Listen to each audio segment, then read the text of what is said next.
we enter in on this particular side of the property, and there's an individual already there. And I know I belong here. You don't belong here. Yeah, I know you don't belong here. You know what I'm saying? But, you know, their first response was, I own the land. And I was like, well, No, you don't. no, ma'am. No, ma'am. No, that's impossible. You know what I'm saying? I say, we're the new owners here. And then she, you know, went on back to her side. No, she then proceeded to say, I shoot dogs. You know, Just out of nowhere? Just out of nowhere.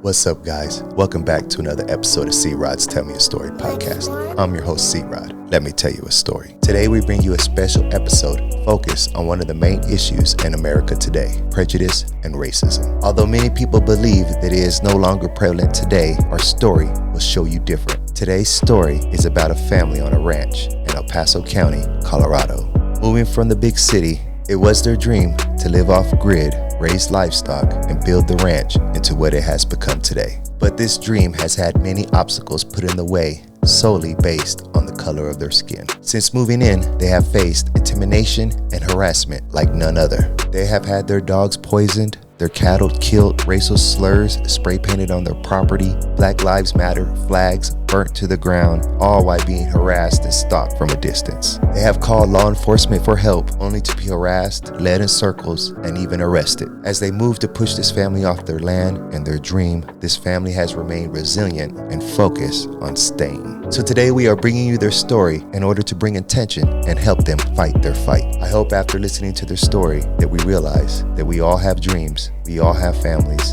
and we're all just pressing forward trying to make it in this wild world we call home. So let us embrace each other's differences and accept one another for who we are. Today I will keep the intro short in order to get right into their story. I hope you stay with us and listen fully to today's episode. So with that being said, without further ado, I bring you the story of Freedom Acres Ranch.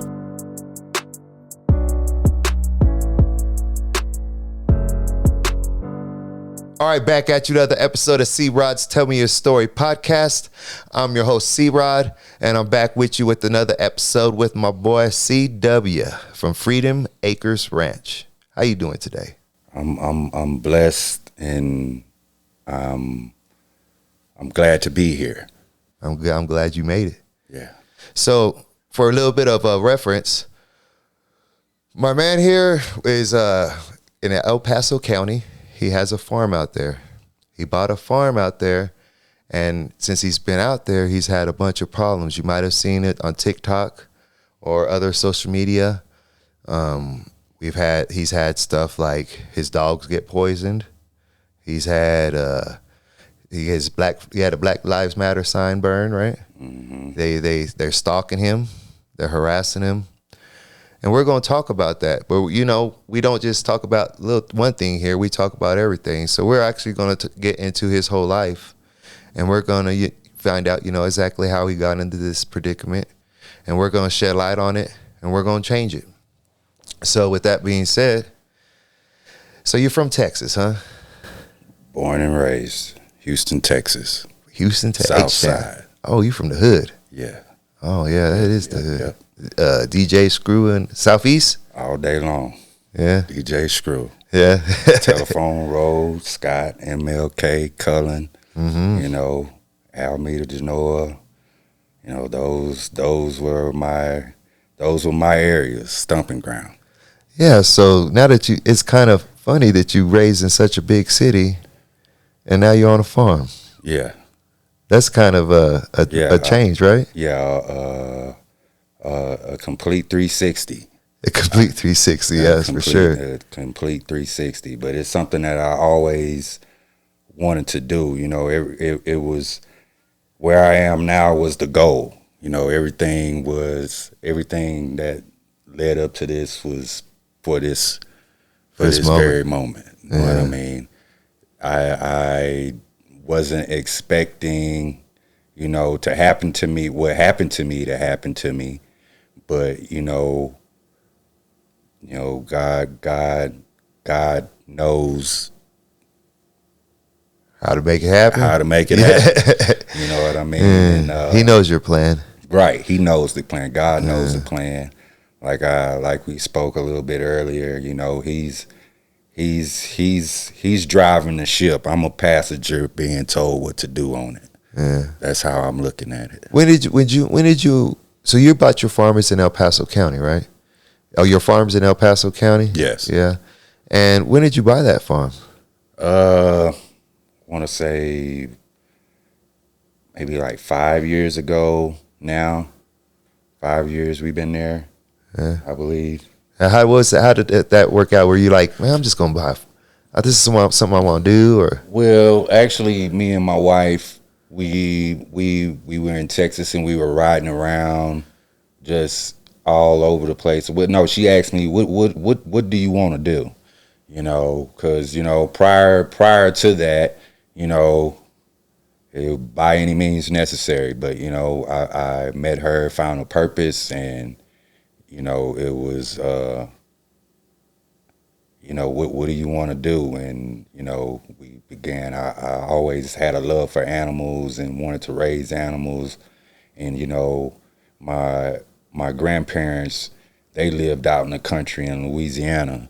So every summer, you know, I don't know how it was for you growing up, but in my time, you know, when summertime came around, your parents send you off to the country or send you to your grandparents. No, that's true. And you know, you was there maybe until maybe 3 weeks before school got back. No, that's true. Then you come back, and you know what I mean. And all I could always remember is like, you know, what I would be excited about would be, you know, how when you that first day of class and the teacher write down what you did over your spring break or your summer vacation.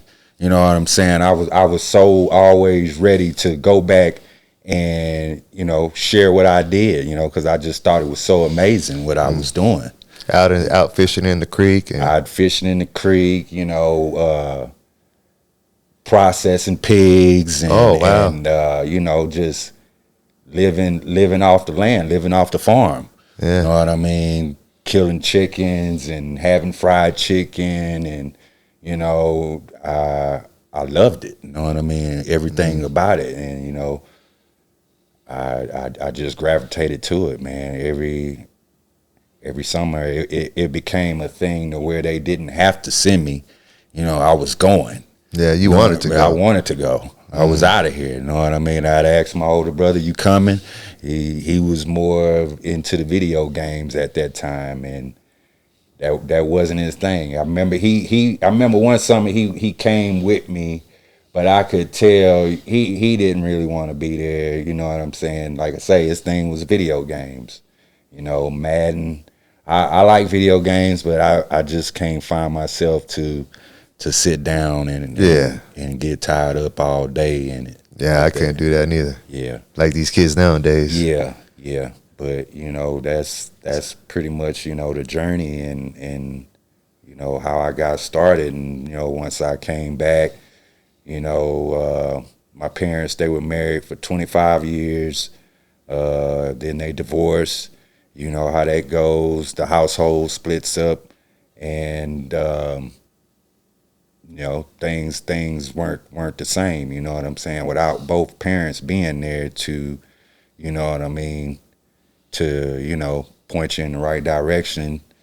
You develop choices on your own. You make choices on your own, and you know, sometimes those choices, you know, aren't good ones, you know what I'm saying? And they, you know, I don't say L's or losses. I say they're lessons. You know what I'm saying? Sure. So you learn from them, you bounce back, and you know, don't let your past define you. You know what I'm saying? Whatever. But like I say, throughout all of that, my goal was still like, man, I'm gonna get me some land. I'm gonna get me a bunch of cows, and I'm a cowboy it out. You know what I'm saying? And that's just how I saw it. You know what I'm saying? It wasn't till, you know,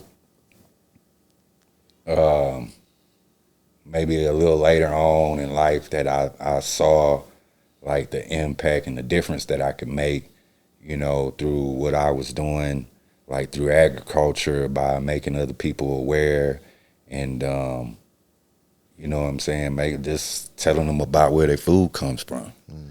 You know what I'm saying? So you riding around and she's like, "What are you gonna do?" You're like, "I think I'm gonna do this thing I always wanted to do." yeah. Yeah. Did you have to go out and like pick the land? Is that how it went? That's not how it went down. Yeah, that's how it's going down on record. Yeah. Yeah. Oh. Well, no. It just some circumstances. We had. I don't know, man. Out of nowhere, Texas, the during hurricane season, things started getting. They were like never before. You know what I'm saying? And I've grew up there all my life, and you know, hurricanes come and they go, but Yeah. this time, you know, freeways underwater. We're talking about Hurricane Harvey? Yeah, Harvey. Yeah. That was the one. Hurricane Harvey, freeways underwater, and you know, that's an area where we stayed, and you know, it was unbelievable. Yeah. You know what I'm saying? And to have to, you know, just that whole ordeal with dealing with the insurance companies and FEMA and all that stuff, you know what I'm saying? And then for it to happen again, you know, we was fighting these people tooth and nail to make it right the first time. So, you know, it was just like, you know what, let's try that, man. Let's try going somewhere and really trying to, you know, get it out the mud and live off the land, live off grid. You know, the initial we said we wanted to live off grid. You know, we definitely are off grid, and it is definitely a night and day difference from, like, you know, From Southside Houston? Yeah. Yeah, gunshots every night? Definitely a major difference. So you're in Houston, Hurricane Harvey comes in. Yeah. And you're with your wife already, right? Yeah. Y'all are together. And then so you decide, it kind of forces you into going into something else, and you like, you just decide Colorado, or did you start looking at land to purchase? I start looking on land and farm, and, you know, made up a list of, you know, particular lands, plots that I wanted to see, the different states they were in, and we mapped it out, and we hit the road, and, you know. Oh, y'all went and looked at them. Yeah, we would ride all day, all night sometime to get to these places, and, you know, it was an adventure, you know what I'm saying? But we were definitely paying attention along the way, and, you know, for what we wanted out of what we were looking for. Yeah. So tell me about when you found where your Freedom Acres. Like, would you like know that was the place, or how did you feel when you found it? To be honest with you, we found Freedom Acres, and we had passed on Freedom Acres, and we went further down the road. We were further down the road.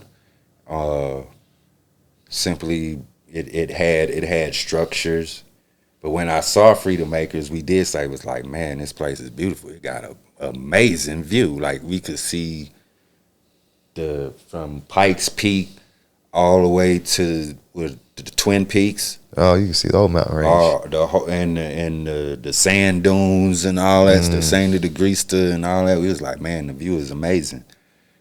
It's a beautiful property. You know, we winded up somewhere else, and, you know, that was where, you know, I was like, man, okay, we gonna be having those type of problems. You know, we were under contract for a property, and everything was going fine, and the people who we were in the arrangement with, they had passed away or whatever, and then their kids had taken over. or whatnot. You know what I'm saying? Now, unbeknownst to us, we'd never laid eyes on each other or seen each other before or anything like that until their siblings or the kids or whatever came by one day, and from then on, it was downhill. Like once they found out we were black, they didn't want to do it no more. Nah. This is the first place. This was the first place. So Man. I was like, I wasn't deterred or discouraged or anything like that. I was like, no, something gonna happen for us. It's gonna work. So we doubled back to. I went back to my list, down my list of properties. I was looking in a few other different little spots because once I landed in that area and got to talking to a few people and just grass grows better here than over here. This side of the mountain gets more water on this side than this side. And so on and so on. And they got more trees over here than they do over here. They got predators on this side of the mountain versus being on that side. All that matters with the farm. All that matters when you think about, developing your ranch and stuff like that. So, make a long story short, we were able to obtain it, and everything was from the ground up. Everything we did there was from the ground up, and I appreciate it, enjoy it even more. You know what I'm saying? Knowing, that I played a part in building it. Yeah, every step of the way. You know what I mean? Like, it has taught me a lot. Like I say, we developed we've done everything that it would take to, build this house. We've done it, and it's. So when you go down, you look at your list, and then you finally get all the paperwork done, and it's finally yours. So you just bought the land. You built everything on it, or yeah. So then so I always, like, when I had this house built, and me and my wife came, our first day here. I remember feeling really proud. Is that how you felt? And like, I'm gonna turn this, and you're like, I'm gonna make this the best ranch ever. Right. Yeah. You know how you have that one photographic memory of every event in your life. You know what I mean? And mine with the land is, I think when we purchased it or whatever, they had they give you some kind of look like a frame or whatever for you to hold up and take a picture, and your head or whatever is in the frame, and what I forgot what it says on there, but it says something on there about land. I just bought my land or something like that. Yeah. But that image there sticks with me. Yeah. So it was a proud moment for you. Yeah, definitely a proud moment for you and your family. Like, yeah. And then y'all built, like, you start building stuff and start building, fixing. Well, the property when we first acquired they were stealing utilities off of it. They were using it as a community dump. Just dumping stuff. They had a house from 1941 there that they had filled up with trash or whatever. I think we may have gotten about 8 dumpsters out of there. Wow. clearing that area out.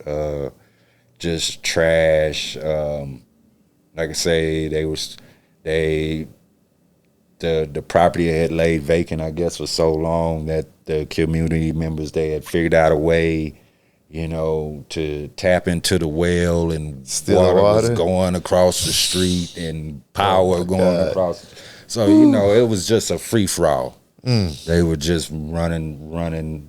Did I get it all cleaned up? Yeah, we got it all cleaned up. It was work, man. It was work. It was work, everyday work, How long did it take y'all to get it all good? I'm still working on it. Yeah. So you got working on it. Then you got some animals in there, right? What kind of animal you got? We raise beef, pork, chicken, goat, lamb, turkey, duck. We have like 50 cows now. Wow. We have Yeah, big ranch. About 30 something pigs right now. About 35 goats. They're finna start having babies. The sheep have started having babies. We had a couple born on Christmas. Yeah, it's always something going on. It's always if I came into a piece of land, just a land, and then all these years go by and I look and I have all them animals and all that livestock and done fixed all this stuff. Yeah. I'd be doing it. Pat myself on the back. You know what I mean? Like, that's a good accomplishment, man. Proud of you for that. So you're out there. You got your family out there. You have children? Yes. How many children do you have? We have 2, a boy and a girl. Wait, how old? I was 18. Yeah, you know, now I can see, like, you know, when I be with my dad, my mom, and you know when you're with your parents, and they, well, how old is that boy? And they would fumble. You know what I'm now saying? You doing it. Now I'm doing it. So it's like, okay, now I understand what's going on. But they work on the ranch with you. They come out, but you know, my son, he's special needs, and so am I. You know what I'm saying? But you know, I don't let that slow you down. Not at all. No, it don't seem like it. Not at all. You seem pretty genuine. So you're out there with your family and you're living. Everything's good. When does things start turning for you?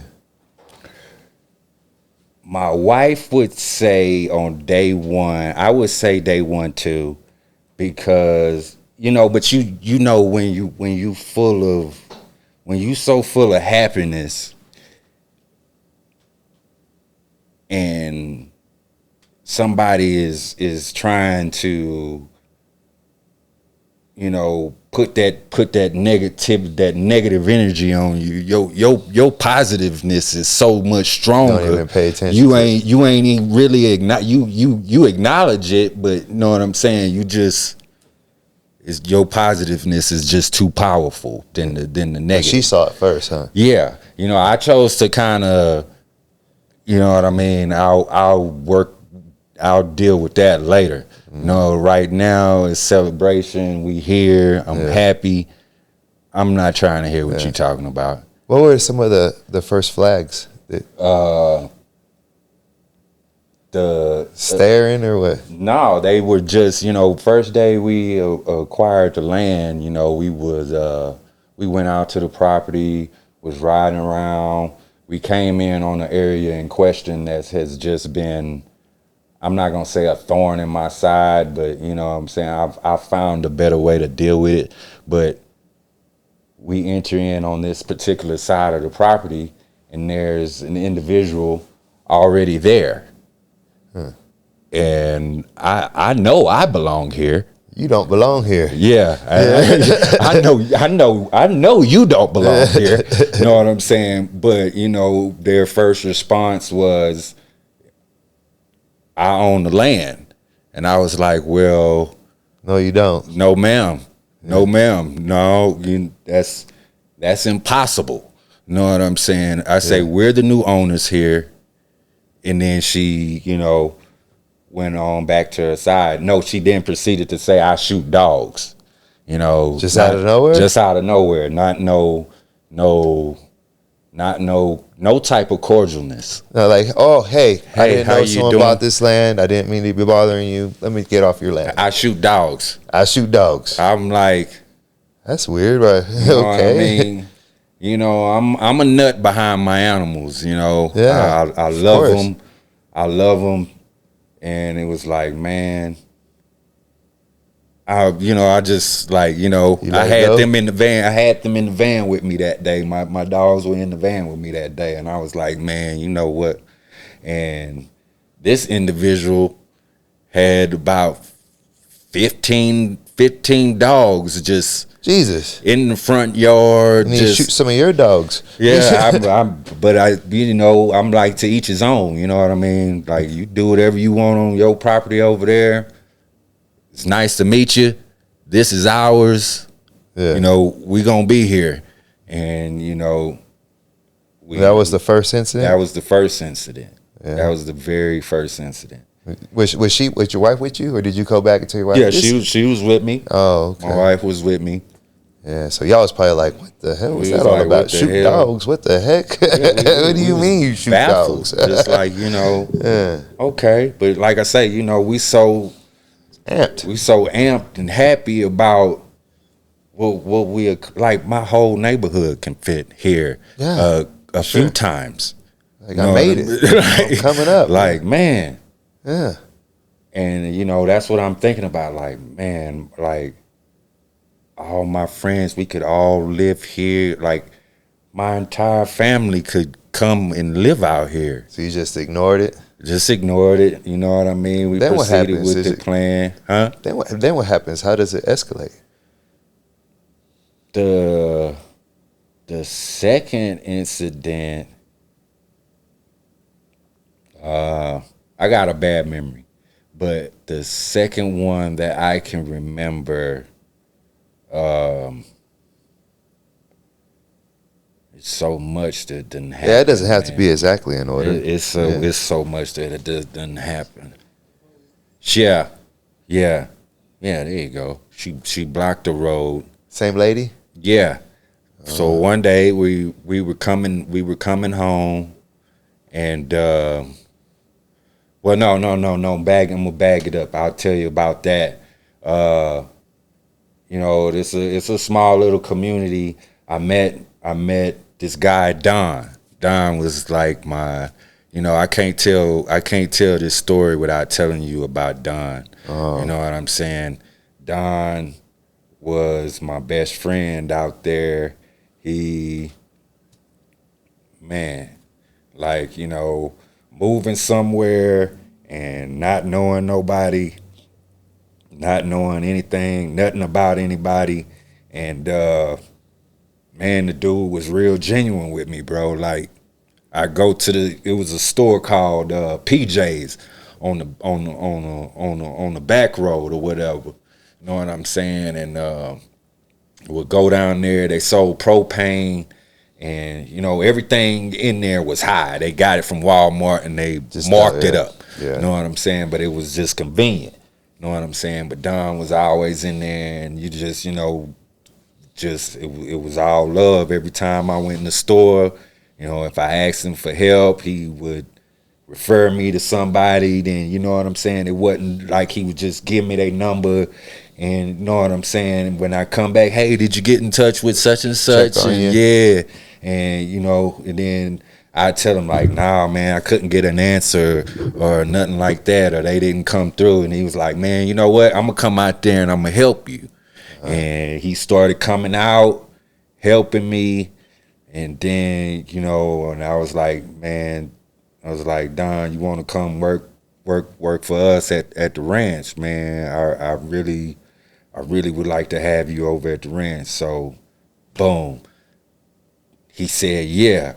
And, you know what I mean? The ball started rolling, you know what I mean? Don came through. We really started building. My brother-in-law, he's a master electrician, master plumber. So, you know, between Mateen, Don, me, and my wife, you know what I mean, we put our hand, we got to it, man. We really got to it. And Don was a very integral part in that. He showed me a lot, you know what I'm saying, in that little bit of time that I was with him. You know what I'm saying, that I'm still referring back to things that he taught me. And it's all good, but it was just, you know, they murdered him. They murdered him. What? Yeah. Like he out there? Yeah, man, he was shit. My in-laws was finna move out here, and Don was gonna build a house, and Don was gonna build him a house over on this side. You know what I'm saying? We was gonna start a business out there. Just, you know what I'm saying? It was just, man, we was gonna do so much. You know what I'm saying? And that's why, you know, I gotta see this thing through. You know what I'm saying? Because of how he was snuffed out. You know what I'm saying? And they tried to forget about him.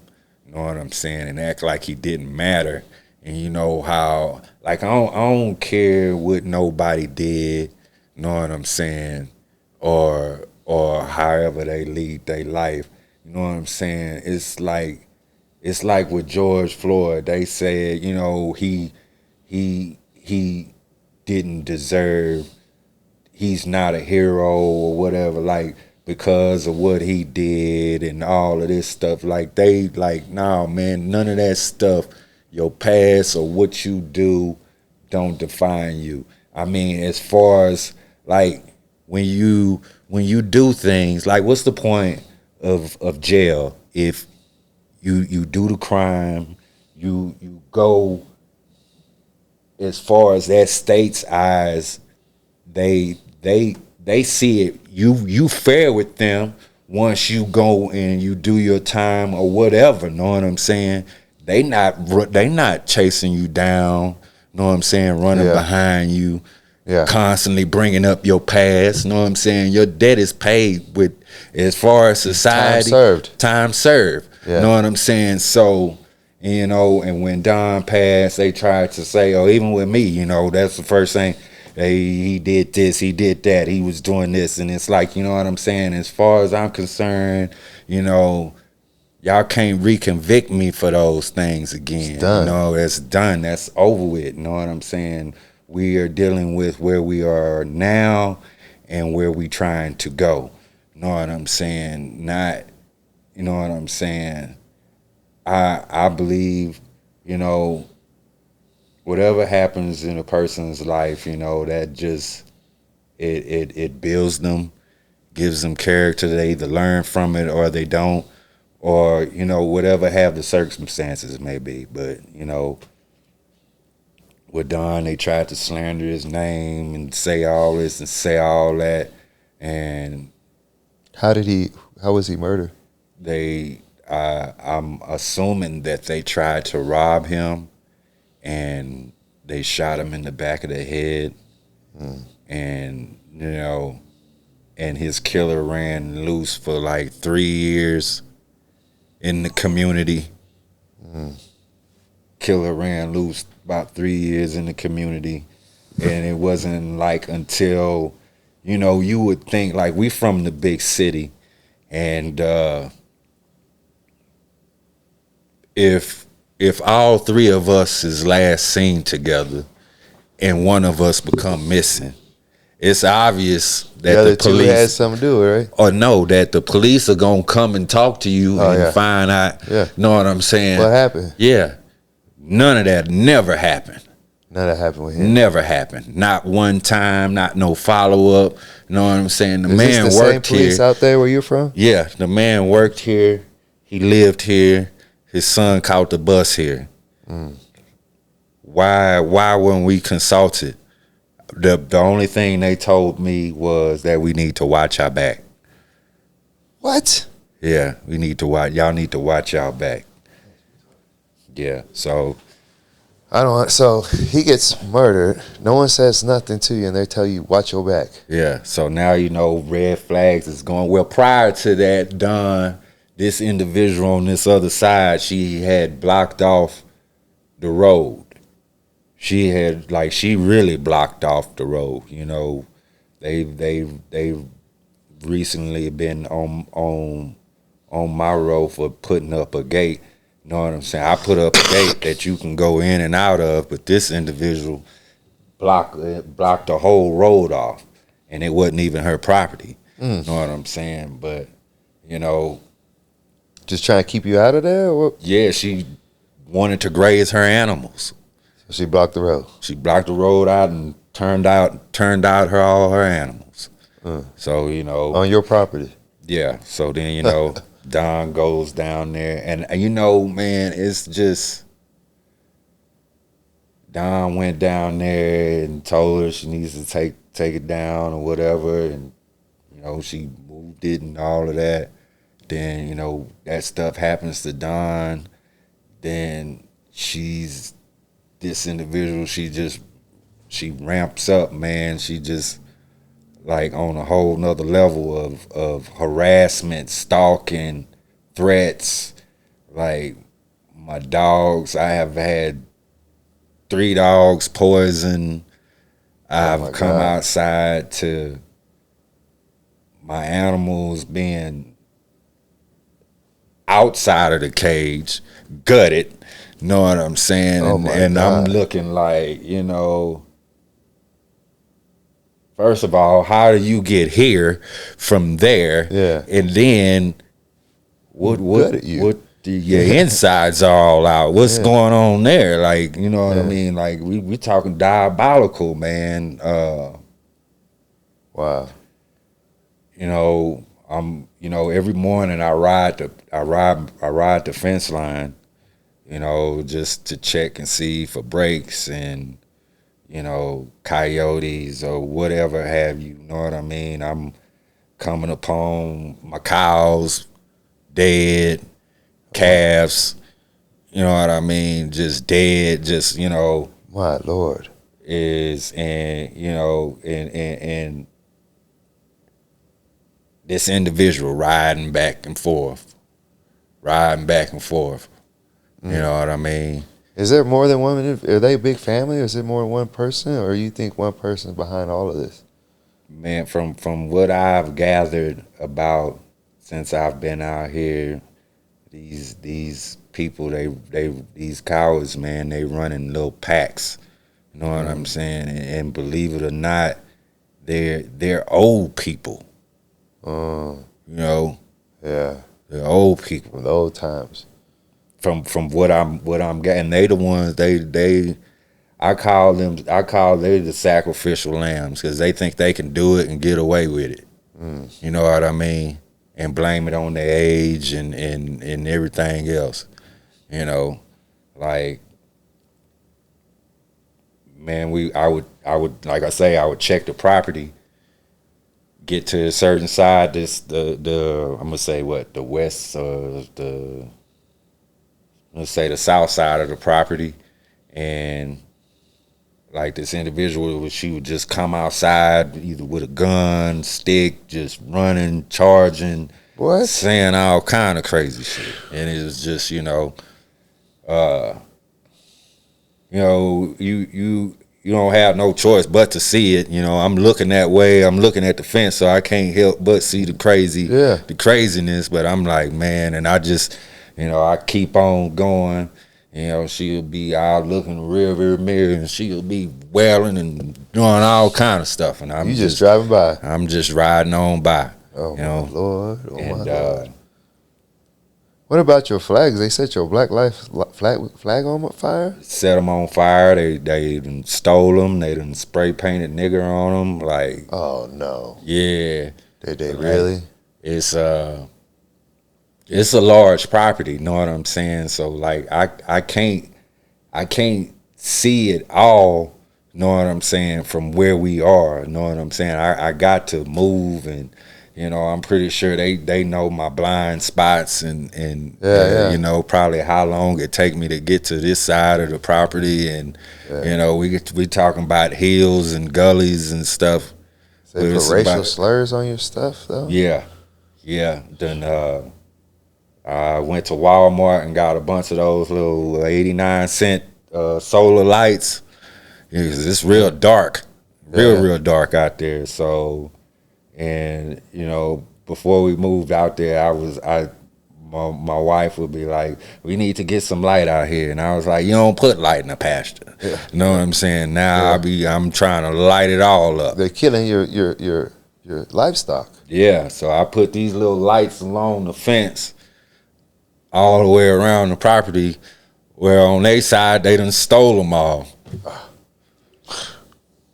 Yeah. Oh my Lord. So they'll stay dark so they can stay messing with you. Yeah. So I then, you know, when a crime is committed, I call the sheriff, I call the police, you know. Yeah. And okay, I understand that it takes damn near an hour and a half for the police to get to me, but when they get to me, how they treating me, this ain't right. it just ain't right. I'm like, you know what I mean? I can put two and two together, know what I'm saying? I called y'all out here, but y'all trying to handle me like I'm the problem. Criminal. Yeah. So like when then I do what y'all tell me to do. You tell me, well, get some cameras. I need proof. Well, I get the cameras. Then y'all try to put charges on me, or then you turn around and you try to charge me, saying that I'm watching this individual. Well, you told me to put cameras up on this scene. You told me to, so I could catch him. And not only that, when I catch the individual, you ignore it. They ain't do nothing. They take it. Well, this you got him on camera. Well, I'm gonna bag it up some more. It's a lot to this, man. Yeah. When we first moved out here, it was a rural enforcement division. This set of cops called rural enforcement or whatever. Know what I'm saying? And they they dealt with, I guess, with all the rural problems or whatever. Know what I'm saying? They had their own little task force, the KKK. What they were called, the KKK, because you know they catch this individual, but on this particular day, it wasn't a member of the KKK working. It was a normal person working. That got sense and like, ma'am, you got a restraining order. You're violating it. You're going down. Oh, you know, someone actually did their job. Yeah. Somebody actually came out here and did their job. But what does the rural enforcement division come behind their colleague and do? They say she's stupid. They say she's retarded. She don't know what she's saying. And they just remove her from this whole incident like it never even happened. And let her go. They let the no, she didn't get let go. The permanent order, the restraining order is permanent. You know what I mean? But they were fighting like hell. Know what I'm saying? For it not to be that way. Yeah, you talking about a Paso County sheriff? Mm-hmm. So one time you went to jail. Yeah. So right? Yeah. What happened then? Me and my wife were on our way to Home Depot. Like I say, we were building, and you know, they like I say, man, they had me shook up. They had me shook up. Like, you know, I done been down that road before, and you know, I was like, man, they are really trying to arrest me for farming. You know what I'm saying? It just for straight up for farming, bro. And I was like, man, you know, your mind begins to weigh on you like, man, what are they really trying to do to me, man? Because I know I ain't did nothing. I ain't did nothing. What are y'all really trying? Y'all trying to get me in there so y'all can do something to me. Know what I'm saying? I know y'all want my land, but y'all are really going to some extremes, man. Yeah, they want you. Know what I'm saying? I'm afraid of heights. I ain't. No, it's not happening. I'm not climbing. Like every building you see on my property, I have not gotten on the roof and will not. You know, and while it's being constructed, I say I'm pushing for it to be shorter. You know what I'm saying? Yeah. And I'm mentioning that. Yeah. And you know, it's always overlooked, but you know, I ain't doing no heights.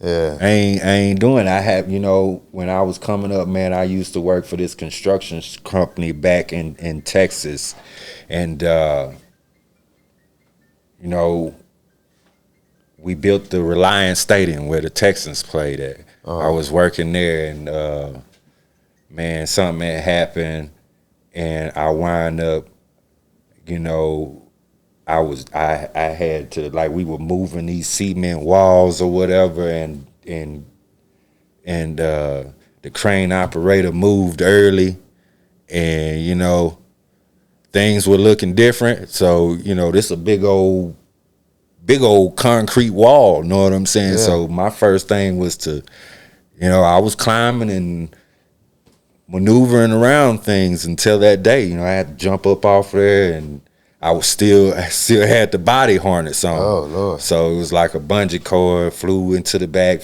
there. Oh, wow. Yeah, so that was It's enough of your height. that was it. That was I don't it. I was blame like, okay, I ain't doing that no more. You know what I mean? But yeah, just just what we encountered here has been. It is, it's very eye opening. It's disheartening.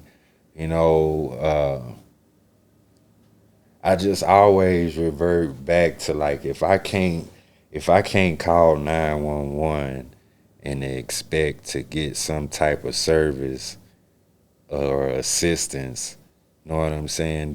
Then what other resource do I have? You know what I'm saying? If you can't just, Supposed to be for the people, yeah, not just the white people, all people. all people. Doesn't matter. So what time you went to jail? Did you call them there? Or did they just come and get you and try to lock you up? We were on our way to Home Depot. I forgot why they pulled me over.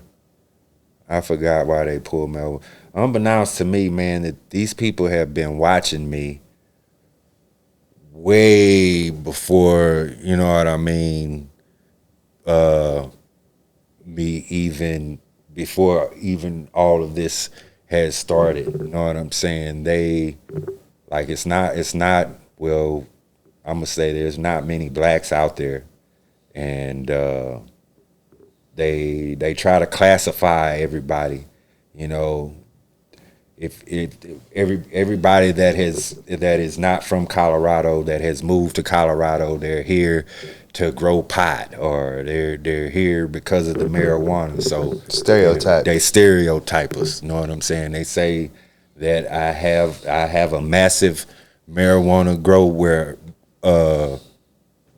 going on here, that all kind of other stuff, but that was actually going on across the street. That's who was stealing my water. Oh, the marijuana grow. Yeah, that's who was stealing my water. But typically one day we come outside, we ain't thinking nothing about it, and then just, they come out of everywhere. They got drones. They blocking off streets and Jeez. all kind of stuff. A raid. Yeah. So, and then they tell us, that we couldn't leave our property or whatever. And we was like, well, why we can't leave our property? What do you mean we can't leave? Yeah. But,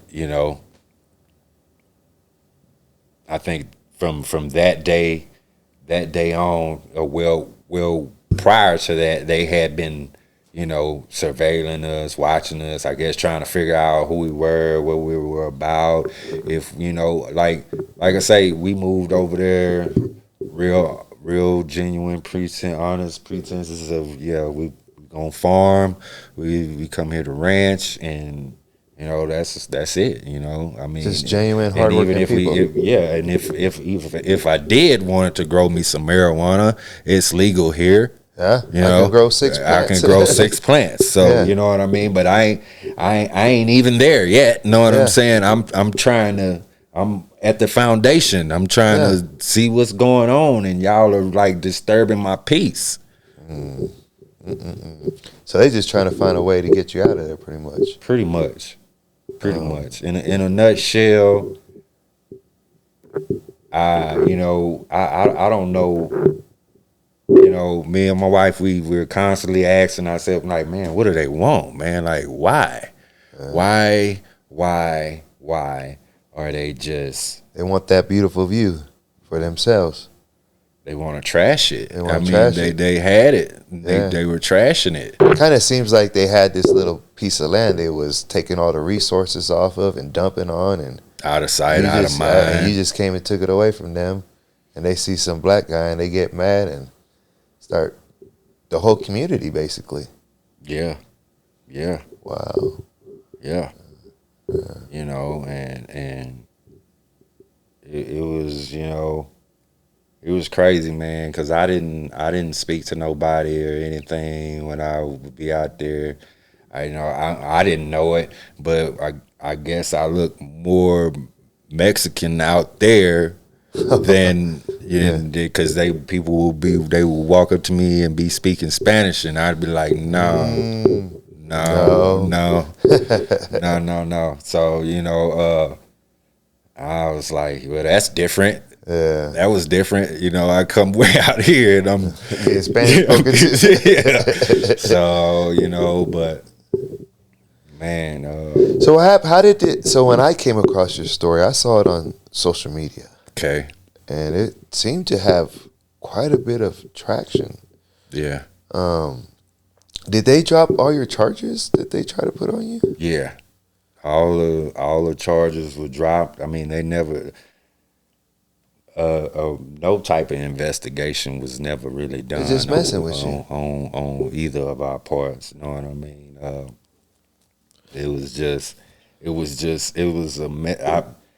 I was able to see it firsthand, and how the enemy, know what I'm saying, the tools that the enemy uses. Know what I'm saying? They try to beat you financially, know what I'm saying, getting you tied up in the courts and with the lawyers, and know what I'm saying, mentally with the going back and forth, and you know what I'm saying, and just it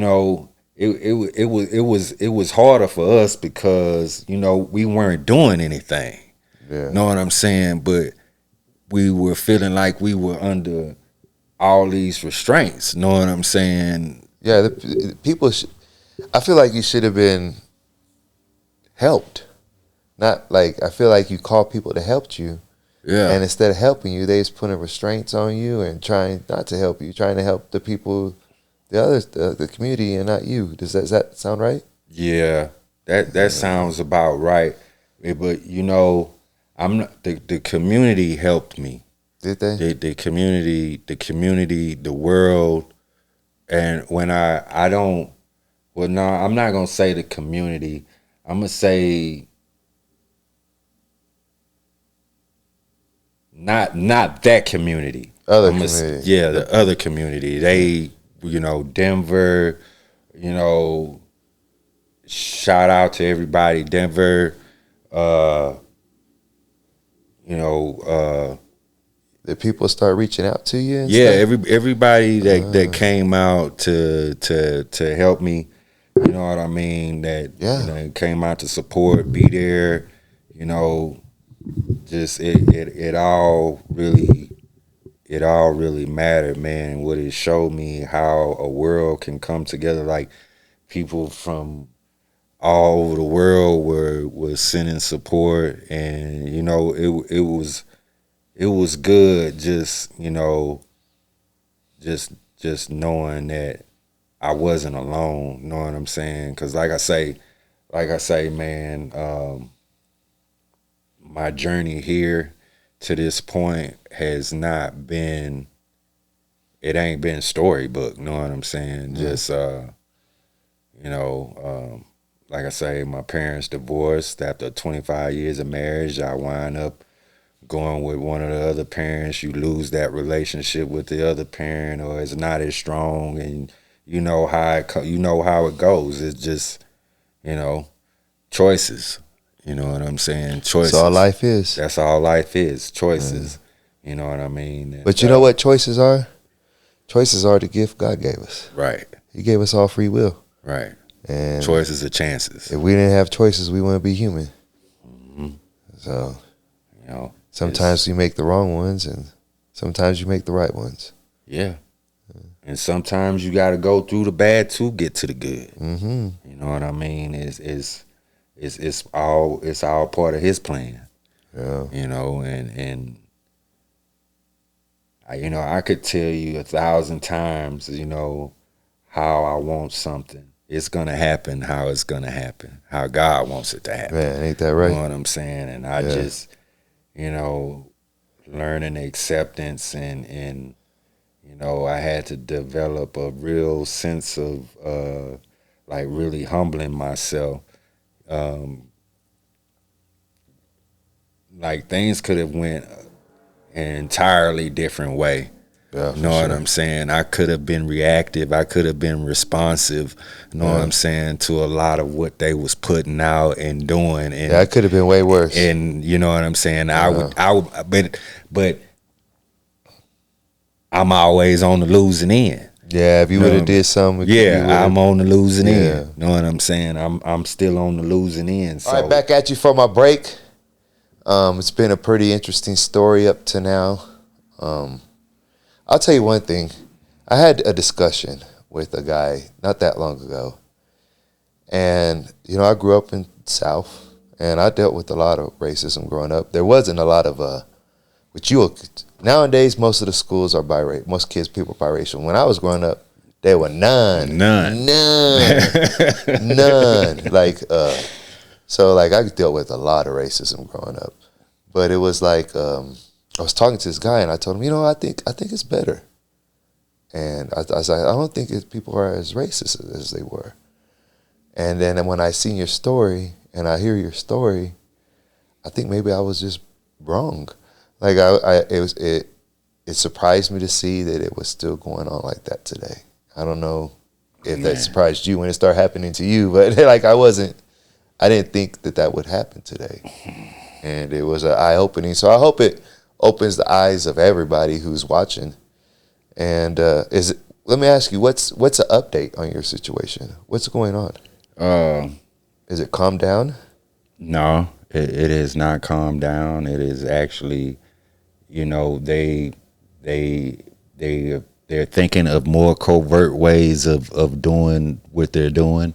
The sheriff department, El Paso County Sheriff's Department, Joe Roybal is, I don't know if complicit is the correct word, but he knows what they're doing, and know what I'm saying. His inactions and not doing anything about what they're doing, know what I'm saying, is making things get progressively worse. So he's just turning his head, not paying attention. Yeah, do what they want. Yeah, or he's creating bullshit. I mean theories in his bullshit theories in his head. Know what I'm saying? And who's this? Joe Roybal, the sheriff of El Paso County. Mm-hmm. And he, you know, I hadn't had a meeting. I hadn't spoken with him until just recently or whatever, and I'm just, no, everything I thought is what is found out to be true. You know what I mean? And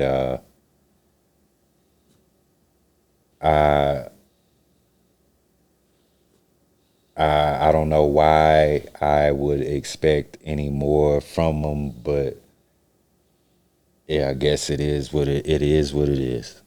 But you determined to fight this through all the way. Oh yes, most you ain't going nowhere, right? You know, I ain't going nowhere, and you know, I know I probably can, but I put it out there that I was gonna run for El Paso County Sheriff. Let's go. You know what I mean? Yeah. And I hope it sparks a fire and everybody else, know what I'm saying? That would be the shit.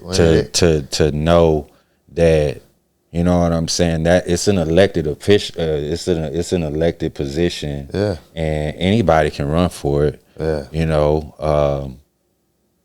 I might not be the sharpest, but somebody out there that, you know, needs help, can get it done, know what I'm saying, that can really relate to the people, know what I'm saying. And maybe out there to help people, though. Maybe it'll take an everyday average person like me and you to occupy these places, know what I'm saying, of power, know what I'm saying, to really, you know, be able to relate to the people, because I feel like, you know, he don't relate to the people. He's not there to help the people. No. And you will. No. No, we gonna be fair. We gonna look at everything fairly, man, and everybody's voice deserves to be heard, you know, and a lot of times doing proper investigations, you'll find out a whole lot. You know what I'm saying? And it'll alleviate a whole bunch of other things. And I think, you know, that's part of it. That's part of it. That'd be a golden ending. You get elected to it, man. Wouldn't that be something? Wouldn't That'd that be be a movie. something? That'd be a movie. You know, but you know, since I've been out here, I seen how they disrespect women. You know what I'm saying? How these officers disrespect women, and just, you know what I'm saying, how they come out here and they're not fair. You know what I'm saying? Like, I've called the police and had the police show up, and they think I'm the worker. You know what I'm saying? Yeah. I called you out here because there's these people over here, places getting broken into. That's the type of neighbor I am. If I see somebody breaking into your stuff, you know, I'm not gonna let them do it. I'm not gonna let them do it, and I'm gonna call the police. You know what I'm saying? It's a good neighbor. Yeah, but you know, I don't have those kind of neighbors around me. The kind of neighbors that I got around me is when I leave, when they see me leave, they coming onto my property and doing all kind of nefarious things. Yeah, it's no good. You know, and I'm living like I got cameras everywhere out here. You know, on my animals, I got cameras on my horses, I got cameras on my dogs, cameras on my pigs, I got cameras just everywhere. Trail cams. You know what I'm saying? I'm living what was like it like the first time you walked up and seen your livestock murdered? Was that just like, what the fuck? Like, were you freaked out when you saw that? Man, bro, you know, well, since I've been here, you see I'm a crier. Yeah. So I was boo-hooing. I bet. Mad, angry tears. You know what I mean? Like, you know. That's horrible. Ready to do something. Ready to, you know. I'm glad you didn't. Right. You went the right path, and we're getting the word out there. You know, and it's just, you know, it's like, you know, I had, you know, I do a little processing and butchering. So, you know, seeing blood and guts and stuff like that, but just that was different. That's different. You know, you go from seeing something, okay, I see in the morning, you tell pig, I see in the morning, pig, and they go out in the morning and it's murdered. Gone. Murdered, yeah. Damn. It's not slaughtered for process, not processed for food. No. Just we not talking about no mountain lions, just no murdered. Wolves out here. Just senseless. Just senseless. Hate. Hate. Yep. I never knew, you know, until I knew humans experienced hate. You know what I'm saying? But I didn't know animals felt the wrath of that hate either. You know, they don't have a voice. They look to someone to take care of them. You know what I'm saying? If these motherfuckers just went and killed it.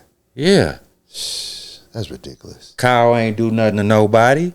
Out there eating grass. You gonna kill it. You gonna kill it. Because you mad.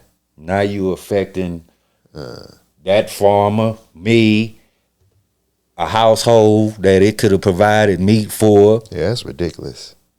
So I usually do at the end of these things, it's kind of corny, but it makes a really good reel. Okay.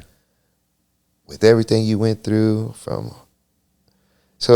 it's kind of, I kind of helped try to get you to lay it out, and it kind of, you kind of did. How you went through Hurricane Harvey and how y'all were so happy and proud to move here on your land, and you work hard and you build this up, and then these people come and start trying to kill your dream. And after you live through all of that and you've persevered, you got good head on your shoulders, you seem very genuine and humble for someone who you think you would have a chip on your shoulder, but you seem very genuine, you know. You seem like a good person. And after living through that, what would you have to say to the world? Like, what would be your message? If you had one message, what would it be? Perseverance, determination,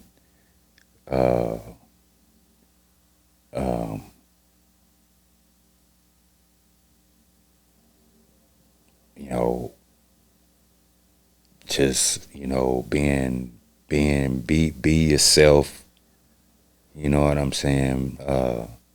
Being humble, being kind, respectful. These are all things that I was taught, growing up. Respect your elders. Pray every night before you go to sleep. Pray every time. Just when in doubt, look to God. Just determination, perseverance, look for understanding. You may not understand at that very moment or that day, you know what I'm saying? But just, ask God for understanding, patience, and, just, man, up to this point, I would have never imagined. I love farming. I would have never imagined that I would have been able to share it with the world and hopefully get them to love it too.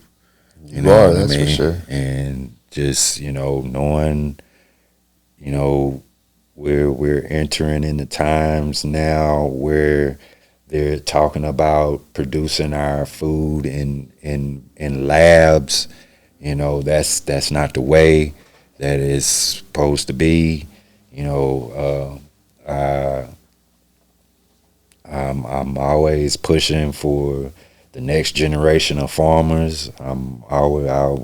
Whatever knowledge I possess and know, I'm always eager to show the next generation or whoever wants to learn about farming. I'll gladly tell you what I know. Farmers save lives. If you want to find out more, go to www.freedomacresranch.com. There you can place orders. That's how you can help us. We recently just wrote, like I say, throughout with all the negative that they try to put on me, like they're relentless, man. We get the phone calls at 2-3 o'clock in the morning, no call IDs, and just all kind of harassment. But we try to outshine that. Like we just wrote a kids coloring book. They can find that online. I apologize. I meant to bring you one. It's okay. Yeah, the negative just makes my mind go faster, and I think about, like, how can I reach more people? Like, how can I, push the narrative to our next generation of farmers? There needs to be people that look like us in the USDA. That's our food department. You know what I'm saying? That's the United States of America's food department. Whether millions know it or not, a lot runs through them what we consume. Yeah, you know what I'm saying? Important. So it's super important. So farmers are important. You know what I mean? Yeah, they are. We've I'm not big on politics. My grandfather said, so he was a farmer. He was like, they don't discuss politics, religion, and they don't mess around in that because we deal with everybody. Yeah, you know what I'm saying. We feed everybody. Got to eat. Everybody got to eat. You know what I mean. So, just with today's, we with through everything, I've realized, America relies, we outsource a lot of things, you know what I'm saying, which makes us vulnerable, you know what I'm saying, to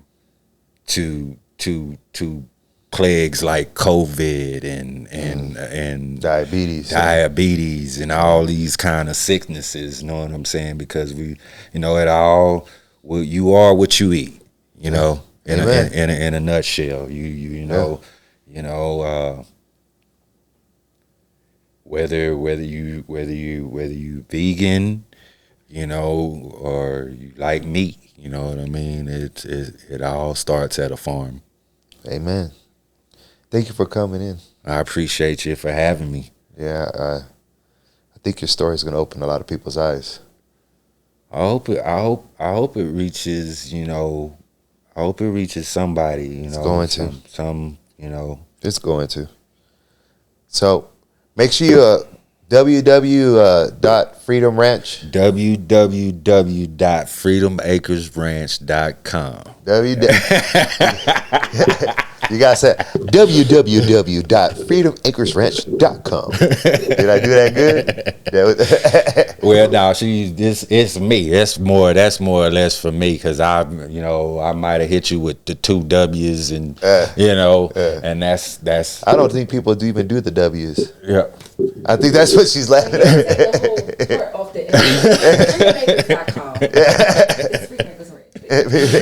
Oh yeah, that's right. They're not gonna find you without the right. FreedomAcresRanch.com. If you want to order some meat, right? Beef, pork, chicken, goat, lamb, turkey, duck. I'm gonna get on there and order me some steak. Yeah, you got some steaks. Yeah, got some steaks. I'm a steak eater. You ever had some beef bacon? Sound good. I ain't never had no beef bacon. Yeah, man, you got to put you on that beef bacon. Yes, sir. Yes, sir. Yeah, I'll go out to your website, order some for sure. Thank you for joining me, guys. Make sure you go check out the website. Make sure you share the story. Let's get it out there. Let's get that sheriff out of there. We don't need him. Let's get a new one in there. And I want you all to remember, and I say this time and time again, it doesn't matter what color you are. It doesn't matter what religion you are. It doesn't matter what your sexual orientation is or any of that stuff. All we want to do is pay our bills, raise our kids, live our dreams, and fulfill our lives. And anybody at any one of those beliefs or races just want to do the same thing. So let's get together. Let's unite. Let's help everybody grow. Let's not hate on each other. Let's not discriminate against each other because of what they look like. Because that person might look different than you, but might have the exact same life as you. So with that being said, thank you for joining us. I'm here at C. Rod's Tell Me Your Story podcast, and we out.